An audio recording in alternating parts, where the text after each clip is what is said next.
Welcome to Soulful Jewish Living, Mindful Practices for Every Day with me, Josh Feigelson. I'm grateful you're here, and I hope you benefit from our time together. When I was 19 years old, something pretty amazing happened. I got elected to the top youth position in the Boy Scouts of America. And while there were many amazing things about that experience, one of the most memorable was meeting President Bill Clinton in the Oval Office to deliver the Boy Scouts annual report. Yes, there's a picture, and yes, we'll put it in the show notes. As I think back to that day, one of the things I remember most was not the meeting itself, which lasted all of 5 minutes, but waiting outside the Oval Office for what felt like an hour. The president was running late, and with every passing minute, I was getting more and more nervous. In my position with the Boy Scouts, I had met plenty of important people already, but this was on a whole other level. I was fidgety, and I kept worrying if I would remember the lines I was supposed to say. In Yiddish, we might say I had shpilkes. I was on pins and needles. That's a thing about waiting rooms. It doesn't have to be outside the Oval Office. It could be at the doctor's office or the dentist's office. It could be outside the principal's office. It could be waiting for a job interview to start.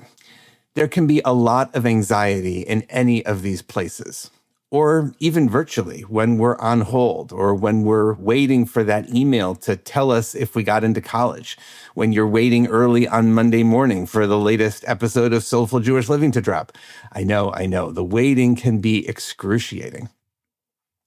This is our third episode in our mini-series on uncertainty and anxiety. And today I want to drill down on this spot of uncertainty, the waiting room, and how we can improve our experience there. In that waiting room outside the Oval Office, I was treating waiting like a hurdle to be cleared. I was future tripping. My mind was already 5 minutes ahead, stumbling over my lines while my body was stuck in a chair in the present. I was treating that room as dead time, a void I had to endure before the real event started. And in that gap, anxiety crept in. But there's a different way to look at that in-between stage. In Jewish tradition, one of the most sacred objects in our homes isn't at the center of the dining table or on the mantle. It's the mezuzah. And we don't put it in the middle of the room, we put it on the doorpost, on the threshold. There's a profound mindfulness lesson in that placement. The mezuzah suggests that the passing through, the hallway leading to the president, or the 10 minutes in the doctor's lobby, or the walk from your car to your office, that 10 minutes is actually a sanctified zone. It isn't a void. It's a special sacred place.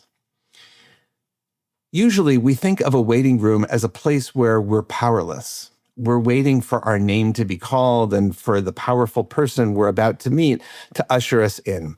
But what if instead we thought of it as a hallway? A hallway, different than a waiting room, is a place of movement. When we shift our mindset from I'm stuck in this room to I'm on the threshold of what's next, we can reclaim our agency. That's one of the things the mezuzah reminds us of. Whenever we enter or leave a space, whenever we're on the threshold, the mezuzah invites us to be aware that divinity, the force of becoming, is present. And when we think about it, we might realize that in a lot of ways, life is just one transition after another. Those transitions can be waiting room experiences full of tension and anxiety, or they can be hallway experiences full of presence and possibility. The mezuzah reminds us that the choice, in many ways, is actually up to us. As we close today, I want to invite you into a brief practice. You don't need to be standing at a doorpost to do this. You just need to be where you are. If it's safe to do so, close your eyes or turn your gaze inward. Try to bring to mind something you're currently waiting for. A result, a phone call, a change. Notice how your body reacts. Do you feel your chest leaning forward? Are your shoulders hiked toward your ears? This is the waiting room posture, the body trying to arrive in a future that isn't here yet. Now, if you can, try to intentionally shift your weight back. Feel the support of the chair or the floor beneath you. Instead of leaning into the next room, imagine you're standing in the hallway. There is air here.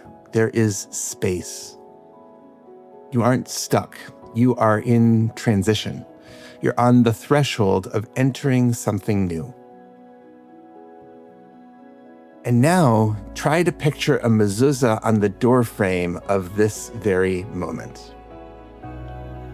In Jewish tradition, when we pass the mezuzah, many folks have the habit of touching it and then bringing their fingers to their lips.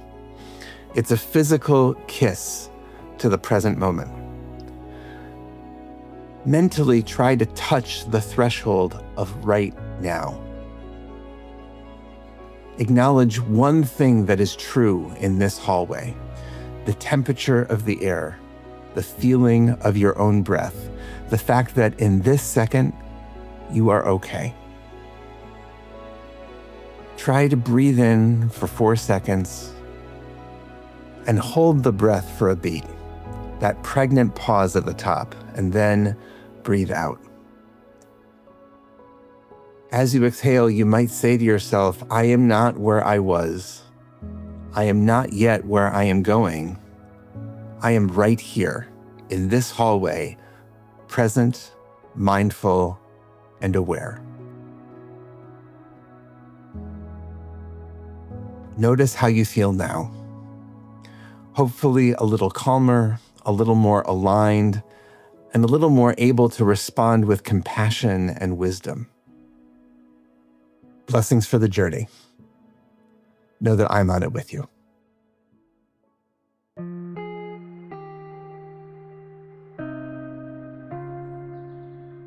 Thank you for joining us for Soulful Jewish Living, Mindful Practices for Every Day, a production of Unpacked, a brand of Open Door Media, and the Institute for Jewish Spirituality. This episode is sponsored by Jonathan and Corey Califer and the Somerset Patriots, the Bridgewater, New Jersey-based AA affiliate of the New York Yankees. If you like this show, subscribe, share this episode with a friend, and give us 5 stars on Apple Podcasts. Check out our website, unpacked.media, for everything Unpack related, and subscribe to our other podcasts. And check out the Institute for Jewish Spirituality. Most importantly, be in touch about what you heard today, what you'd like to hear more about, or to dedicate an episode. Write to me at josh@unpacked.media. This episode was hosted by me, Rabbi Josh Feigelson. Audio was edited by Rod Pera, and were produced by Rivki Stern. Thanks for joining us.